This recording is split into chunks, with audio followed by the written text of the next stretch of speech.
none of us was so naive as to believe that prohibition would end all drinking. Mrs. Schroeder, how nice to see you again. I was beginning to think you were ill. No. Thank you for your concern. I've been working. Who's looking after your children? A neighbor woman. I've asked Betty Ann Mulhaney to share with us an incident related to her by a relative. Mrs. Mulhaney? I received a letter from my cousin Martha in Nebraska. One of her neighbors, the widow of a dairy farmer, had fallen on hard times.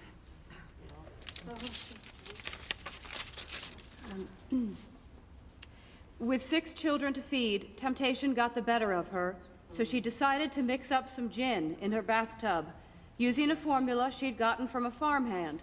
The idea being they'd sell it in town for a profit. The devil's elixir. Yes, it is. She mixed some water with juniper berries and denatured alcohol, let the mixture set while she went off to fix supper. As she did, her little one got into the alcohol, poisoned herself, dead. Right here, it's the same thing. Illegal stills everywhere. I passed by Ettinger's. All those men at the counter drinking from coffee cups. Well, you know as well as I, it's not coffee at all. Ettinger's isn't the only place. There's Abe Klein's, too. It's clear the local authorities lack the ability or the inclination to enforce the law.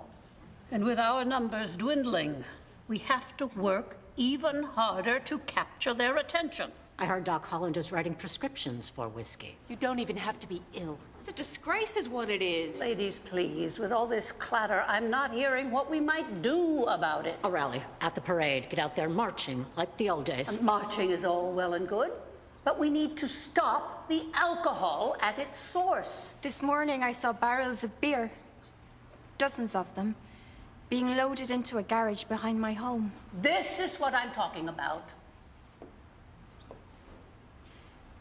Perhaps Mr. Thompson could be of help. The sheriff? His brother, actually. Enoch. He's a friend.